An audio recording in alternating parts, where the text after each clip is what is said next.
Assalamualaikum warahmatullahi wabarakatuh. Untuk pertemuan 3 ini pembahasan kita terkait piranti interaktif. Piranti di sini biasa yang kita sebut dengan istilah perangkat atau device ya. Device ini secara umum itu ada 3 jenis. Ada input, output, dan ada juga proses gitu ya. Nah, ada banyak peralatan dalam sistem komputer.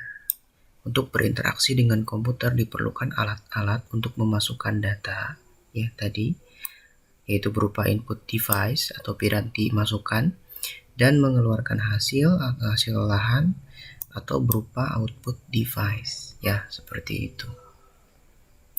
Jadi untuk sistem itu tidak terlepas dari yang namanya perangkat masukan dan perangkat keluaran. Komponen dari komputer itu sendiri kan terdiri dari 3 jenis ya teman-teman. Ada yang dimaksud dengan hardware atau perangkat keras, ada yang dimaksud dengan software atau perangkat lunak, dan ada juga yang dimaksud dengan brainware ataupun perangkat otak. Dalam arti di sini adalah manusia atau user itu sendiri. 3 komponen ini, 3 poin penting ini adalah harus saling aktif, saling berinteraksi antara satu sama lain. Maka terciptalah sebuah aplikasi, maka terciptalah sebuah sistem operasi, maka beroperasilah sebuah sistem ya, seperti itu. Jika salah satu tidak ada, maka tidak akan ada aktivitas ya. Contoh misalnya hardware-nya ada, tapi sistem operasinya nggak ada, alias belum ada Windows-nya, belum ada Linux-nya, belum ada aplikasinya, ya hanya sebuah perangkat dengan tampilan yang menyala saja. Atau misalnya sistem operasinya ada, softwarenya bagus, tetapi nggak ada mouse-nya, nggak ada keyboard-nya gitu, nggak ada perangkat masukannya gitu. Atau misalnya perangkat kerasnya bagus, spesifikasinya tinggi, kemudian softwarenya ada, sistem operasinya bagus, bahkan legal begitu, kemudian program aplikasinya, segala macam sistemnya bagus, tapi usernya nggak ada, brainware-nya tidak ada. Percuma gitu, hanya sebuah perangkat yang menyala lengkap dengan fiturnya namun tidak ada yang menggunakan, seperti itu. Jadi 3 poin tadi ya, hardware, software, dan brainware adalah 3 poin utama suatu komputer sehingga komputer bisa berjalan dengan baik, dengan dengan optimal ya, seperti itu. Dan pembahasan di sini membahas terkait 2 perangkat yang dimaksud, yaitu hardware dan softwarenya ya. Hardware dan software di sini tadi ya tergolong salah satu yang kita bahas di sini, hardware-nya. Hardware di sini bisa disebut sebagai device ataupun piranti ya. Ada device untuk input data, ada device untuk proses data, dan ada device untuk output data, seperti itu. Untuk piranti input di sini berhubungan dengan proses perekaman dan pemasukan data ke dalam sistem komputer dan memberi perintah ke komputer, entah itu berupa klik, berupa enter, ataupun berupa sentuhan, dan seterusnya, seperti itu ya. Agar dapat berinteraksi dengan sistem komputer secara efektif, pengguna harus mampu mengkomunikasikan keinginannya dengan cara yang dapat dimengerti oleh sistem. Itu tadi ya, yang dapat dimengerti itu bisa berupa sentuhan seperti halnya pada touchpad ataupun touchscreen, ataupun menggunakan stylus ya, ataupun misalkan berupa klik ya. Klik di situ bisa dari mouse-nya, bisa dari perangkat yang lain seperti trackball ataupun apapun ya, ataupun bisa berupa ketikan dari keyboard, seperti itu. Mengendalikan suatu kejadian dalam sistem adalah membantu pengguna untuk menyelesaikan pekerjaan dengan aman, efektif, efisien, tepat guna ya, efisien, tepat waktu, dan jika memungkinkan, dan jika mungkin menyenangkan gitu ya. Kemudian selanjutnya ada pembahasan terkait piranti inputan ya. Pemilihan piranti input harus memberi kontribusi positif ya, memberi kontribusi positif, peranan positif atau sumbangsi positif terhadap pengguna sistem. Positif di sini bisa berjalan secara optimal tentunya gitu ya. Ada mouse-nya spesifikasinya bagus, ada keyboardnya spesifikasinya bagus, tetapi ada beberapa tombol yang tidak berfungsi. Nah, itu juga sama. Ataupun mouse yang tidak berjalan dengan lazimnya begitu, dengan baik. Nah, itu misalnya ketika kita klik kiri jadi klik kanan, atau misalnya bagian tombolnya tidak berfungsi, itu juga tidak optimal. Kontribusinya sangat kurang sekali seperti itu. Secara umum, piranti input yang paling tepat akan memenuhi salah satu faktor berikut, diantaranya psikologi pengguna. Psikologi pengguna di sini lebih kepada mental seseorang. Contoh misalnya gini, kita komputer kita bagus, spesifikasinya tinggi, prosesornya bagus, kemudian juga sistem operasinya bagus. Psikologi pengguna di sini berarti tingkat kejiwaan seseorang itu bisa diuji dari perangkat yang digunakan. Maksudnya gini, misalnya seseorang menggunakan komputer begitu, menggunakan laptop ataupun perangkat-perangkat. Psikologi pengguna di sini ini sebelum balik ini lebih kepada mental pengguna ataupun mental user. Ambil contoh ketika misalnya seorang user menggunakan sebuah komputer, tetapi keyboard yang digunakan misalnya ada beberapa huruf ataupun beberapa tombol yang tidak menyala ataupun tidak aktif dengan baik. Contoh huruf A lah misalnya. Ketika mengetik itu pasti akan jengkel. Kenapa? Karena huruf A tidak bisa digunakan begitu. Padahal huruf A di situ adalah huruf vokal yang amat sangat sering digunakan gitu ya. Atau misalnya mouse yang tidak berjalan dengan baik atau tiba-tiba mengklik kanan sendiri. Itu juga tentunya akan membuat jengkel pengguna gitu ya. Apalagi misalnya dikejar deadline dan seterusnya gitu ya. Seperti itu lebih ke mental pengguna. Dan mental di sini juga ada yang mental positif, ada yang mental negatif. Mental negatif ya tadi saya sudah jelaskan. Untuk mental positif itu kepuasan pengguna. Contoh misalnya ketika dia mengetik semua keyboard yang digunakan itu masih bagus, melakukan perintah dengan sebagaimana mestinya, begitupun dengan mouse yang melakukan tugas dengan optimal, pekerjaan selesai, user pun merasa puas seperti itu. Kemudian usia pengguna tidak dibatasi, familiar dan pengalaman. Pasti ya, usia pengguna tidak dibatasi. Itu usianya berapa tahun pun, familiar dan pengalaman. Familiar itu banyak digunakan di kalangan orang-orang di lingkungannya dan juga pengalamannya seperti itu. Nah, kemudian ada piranti, masih piranti inputan lanjutan ya.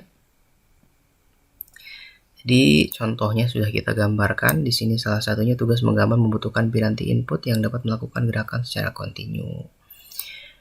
Nah, piranti input yang melakukan gerakan secara kontinu tadi bisa berupa mouse ataupun keyboard ya, ataupun yang lain. Dalam hal ini juga bisa kita gunakan stylus dan seterusnya ya. Kemudian ada piranti masukan keyboard. Nah, keyboard itu ada papan keyboardnya itu dikelompokkan menjadi 4 bagian. Pertama ada tombol fungsi atau function key, kemudian ada tombol alfabetik ataupun alphanumeric key untuk untuk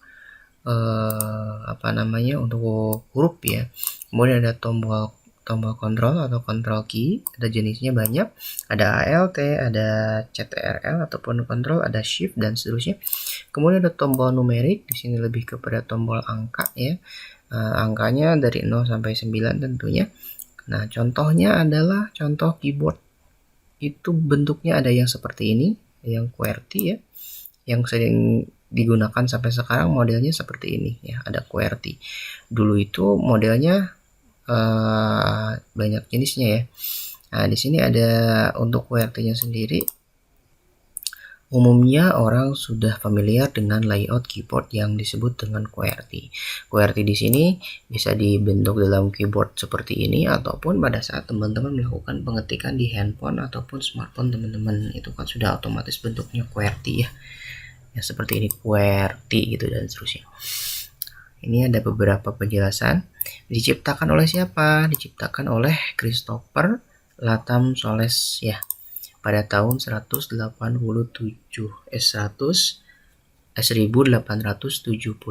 ya, seperti itu.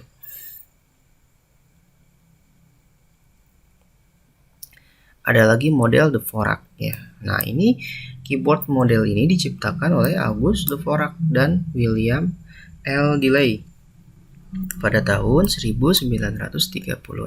Dirancang untuk mengurangi jarak pergerakan jari ya. Kemudian untuk mempercepat pengetikan hingga 200 ketikan per menit dan bentuknya seperti ini. Kalau tadi bentuknya QWERTY disusun diawali dengan huruf Q, W dan seterusnya. Kalau ini berbeda seperti ini. Dan ini legend ya pada masanya, tepat di tahun 1930-an seperti itu. Kemudian untuk selanjutnya ada model alfabetik. Kalau alfabetik itu dari huruf A, B, C, D dan seterusnya sampai Z di bagian akhir. Ya, seperti itu. Dan ini sudah tidak digunakan lagi. Begitupun yang ini ya. Kemudian tadi sudah dibahas, ada lagi yang model seperti ini. Ada Cockenberg ya, modelnya seperti ini. Operator sering melakukan pengetikan sering mengeluh karena adanya beban otot yang berlebihan, terutama pada jari dan pergelangan tangan, sehingga diperlukan suatu tata letak yang dapat mengurangi beban otot yang berlebihan. Nah, ada yang modelnya seperti ini. Nah, ini biasanya untuk pegawai-pegawai tertentu ya, seperti itu. Kemudian ada papan ketik untuk penyingkatan kata, ada sistem Palantype ya, sistem stenotype seperti ini. Kemudian ada papan tombol numerik seperti ini ya, angka. Papan tombol untuk telepon, ATM, kalkulator. Dan ini masih digunakan sampai sekarang. Kemudian untuk piranti penunjuk dan pengambil. Piranti interaktif yang digunakan untuk penunjuk ataupun penuding ataupun disebut dengan pointing device ataupun picking device untuk menempatkan kursor pada suatu posisi di layar tampilan dan untuk mengambil suatu item informasi untuk dipindahkan ke tempat lain. Nah, ini ada rumus. Perbandingan rasio atau kontrol tampilan adalah kontrol tampilan atau KT, gerakan tangan atau respon dibagi gerakan kursor. Nah, piranti di sini salah satunya ada mouse ya, yang biasa teman-teman sering gunakan. Mekanismenya adalah bola yang terdapat di mouse akan menggerakkan beberapa sensor ketika mouse digerakkan. Nah, mouse itu ada dua jenisnya ya, ada mouse mekanis dan ada mouse optik. Dulu itu zaman-zaman saya SMP ya kalau nggak salah, itu perkiraan tahun 2009 itu kebanyakan menggunakannya mouse yang ada bolanya di dalamnya itu ya. Sudah ada bola kecilnya. Nah, sementara yang paling sering digunakan sekarang adalah mouse optik ya, ataupun terdiri dari dua LED atau light emitting diode ya, dan dua lensa fototransistor. Di zaman sekarang ini, nah ini yang dulu ya, yang pakai ini pakai bola. Kalau yang sekarang itu berupa mouse optik ya, ada dua LED. Zaman yang sudah berkembang seperti sekarang ini tidak lagi menggunakan mouse optik yang ada kabelnya. Sekarang sudah menggunakan mouse yang cukup berupa mouse wireless saja ya. Jadi tidak perlu menggunakan kabel. Tapi untuk penggunaannya tetap berupa optik ya, seperti itu, ataupun berupa ada cahaya LED-nya seperti itu ya. Sensornya lebih kuat. Selanjutnya ada lagi joystick. Nah, joystick ini digunakan biasanya untuk para gamers ya, ataupun fungsi-fungsi yang lain seperti itu. Dan ini biasanya jarang sekali digunakan untuk orang-orang awam seperti kita gitu ya, sesuai sama kondisi orang-orang tertentu lah ya. Untuk zaman sekarang tentunya untuk joystick sendiri sudah berkembang ya menjadi lebih baik seperti halnya mouse. Kemudian ada trackball, prinsip kerjanya sama dengan mouse tapi berbeda dalam cara penggunaan. Nah, ini ada model trackball seperti ini. Kemudian ada pointing stick. Nah, pointing stick ini biasanya ada di laptop-laptop yang barangkali teman-teman pernah melihat seperti ini ya, di laptop jadul. Ada fungsi seperti ini ya. pointing stick. Prinsip kerjanya sama dengan mouse dan cara penggunaannya sama dengan trackball. Kemudian touchpad ya, kalau touchpad itu teman-teman sering jumpai di laptop teman-teman dan ini masih berlaku sampai sekarang ya, di laptop keluaran terbaru pun ada touchpadnya gitu ya, walaupun berbeda modelnya ya. Ada yang kelihatan di sininya tombol klik kanan dan klik kirinya, kemudian ada yang langsung masuk ke touchpadnya ya, berbagai macam produk sesuai dengan merek dari laptopnya seperti itu. Kemudian ada touchscreen ataupun layar sentuh. Banyak juga laptop yang keluaran terbaru ataupun mereka yang punya teknologi lebih tinggi ya, ada laptop yang tidak hanya bisa mengetik tetapi juga bisa langsung disentuh ya, seperti itu. Ataupun ada dalam kehidupan yang lain, contoh misalnya di ATM ya, ada juga yang bisa layar sentuh seperti itu. Ataupun di antrian online juga sama. Di antrian tempat-tempat umum ya, misalnya di rumah sakit ataupun di perbankan, itu juga sama, berupa touchscreen misalnya untuk pengambilan nomor antrian seperti itu. Banyak jenisnya. Kemudian ada digitizing tablet atau grafik tablet. Biasanya ini digunakan ya untuk tanda tangan ataupun tanda tangan digital atau e-signature, atau juga sering dijumpai oleh orang-orang yang melakukan pembuatan gambar ya, membuat gambar animasi misalnya, atau membuat gambar ilustrasi gitu, lebih ke orang-orang yang berkecimpung dalam multimedia seperti itu ya. Nah, untuk piranti pengambilan data dalam bentuk sederetan koordinat yang berupa koordinat X atau Y yang menentukan gerakan pena pada media digitasi. Jadi nanti ada pensil khusus ya. Salah satu contohnya stylus, ataupun menggunakan perangkat yang lain ya, khususnya untuk orang-orang yang drawing ya, yang suka menggambar, itu lebih fokus di situ ya, perangkat yang digunakannya. Kemudian ada light pen. Prinsip kerjanya adalah memantau selisih antara waktu saat elektron mulai melakukan gerakan pada saat lokasi tempat pena menyala. Ini juga sama ya, ini nanti kaitannya dengan ini ya, dengan digitizing tablet seperti itu. Kemudian ada pengambilan gambar terformat. Nah, ada pengambilan gambar terformat, ini juga sama, merupakan piranti inputan ya, karena dia menerima data dari luar dan memasukkan data ke dalam sistem ya, dan sistem otomatis menerima data. Contohnya adalah kategori terformat di sini adalah barcode reader ya, ataupun QR code reader. Pola garis-garis hitam putih yang sering dijumpai pada barang-barang dijual di toko swalayan ya. Teman-teman mungkin sudah tidak asing lagi kalau misalkan teman-teman belanja dan melihat kasir mengemas barang-barang kita, dia akan memegang yang namanya barcode ya, barcode reader, ataupun barcode readernya disimpan di suatu tempat tertentu, kemudian mendekatkan barang yang kita beli seperti itu, dan kasir itu akan mencari kode barcode-nya pada pada barang yang kita beli begitu. Ataupun istilah QR code ya, teman-teman jangan sampai kebalik antara barcode dengan QR code. Di sini kita coba cari ya, barcode, dari namanya aja udah bar di situ lebih ke bentuk itu seperti ini, garis-garis ya. Ada lagi QR code.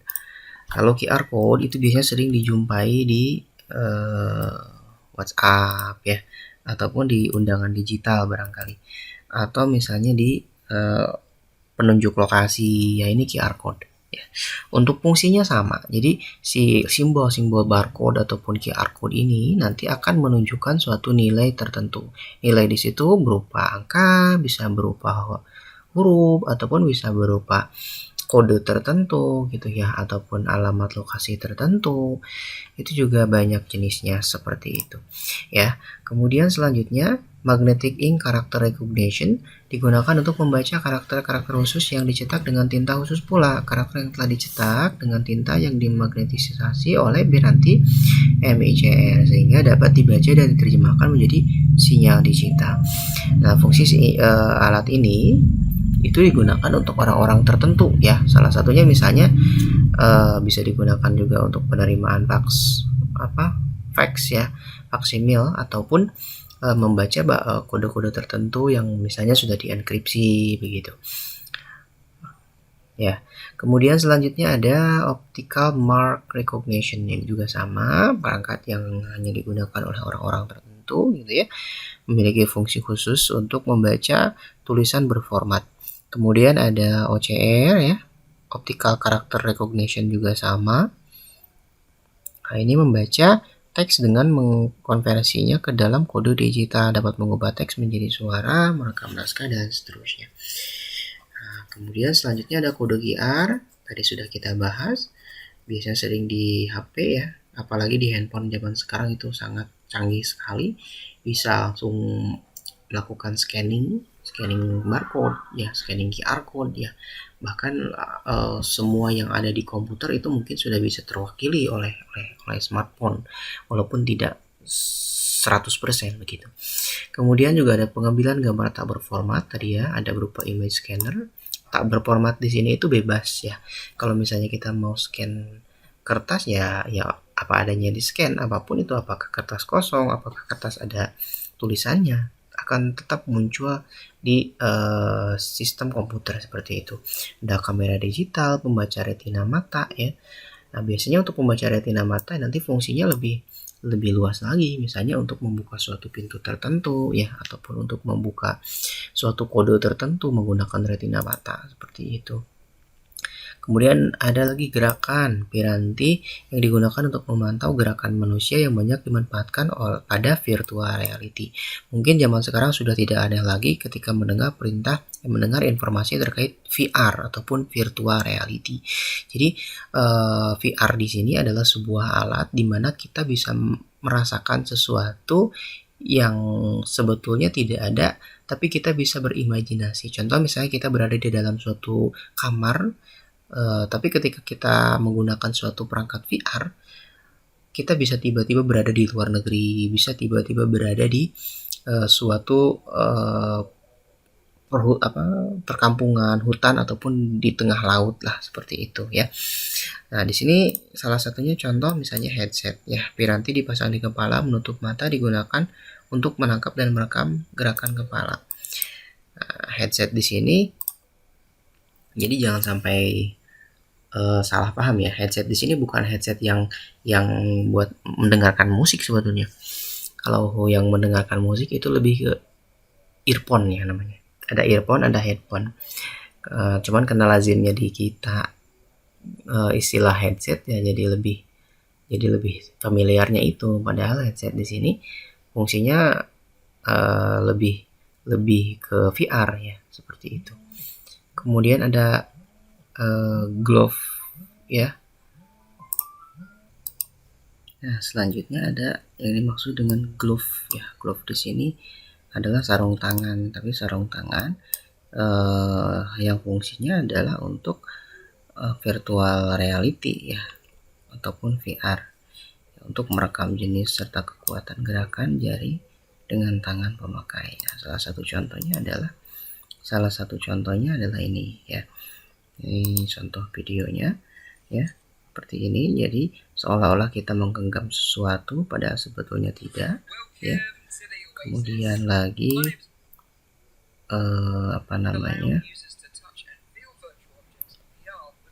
sesuatu yang seakan-akan nyata padahal sebetulnya tidak ya, seperti ini. Nah, ini ada contoh video ya, yang mungkin teman-teman nanti bisa kembangkan sendiri ya, bisa cari referensi. Nah, contoh ini adalah orang ya, seolah-olah dia berada dalam satu ruangan ini ya, kemudian dia menggerakkan tangannya begitu, dan dia mengambil sesuatu padahal sebetulnya tidak ada apa-apa gitu ya. dan dia menggunakan di kepalanya itu menggunakan perangkat VR-nya ataupun virtual reality-nya, dan tangannya seolah-olah melakukan sesuatu, padahal sebenarnya tidak melakukan apa-apa, tidak memegang apa-apa gitu ya. Jadi lebih menggunakan imajinasi dia didukung sama perangkat yang memang memadai begitu. Ya, seperti itu. Itu contoh dari penggunaan glove pada model VR ya, ataupun virtual reality. Seperti itu. Ada pengingat digital atau frame buffer, ada pengendalian tampilan atau display controller. Kemudian juga ada, nah ini bentuk dari salah satu gambar monitor. Jadi zaman dulu itu ada monitornya itu namanya CRT ya. Itu sekitar dulu zaman saya SMP sekitar tahun 2007 lah ya. 2007 2006 itu menggunakannya masih berupa monitornya CRT gitu ya. Besar sekali, tabungnya juga ada di belakang si monitornya begitu. Kalau zaman sekarang itu lebih kecil ya. Mungkin kesini ada lagi yang namanya LCD ya. Mungkin kesini ada yang namanya layarnya LED dan seterusnya. Seperti itu. Ya, ada pengaturan display prosesor ya seperti ini. Ada istilah MDA, GGA, MCGA, AGA, VGA, SVGA, XGA dan seterusnya. Nah, ini adalah salah satu contoh dari penggunaan tampilan ya, tampilan layar. Ada direct drive monochrome monitor ya, ada composite monochrome monitor dan seterusnya. Teman-teman nanti silahkan dibaca kembali dan boleh juga mencari referensi terkait piranti inputan ini seperti itu.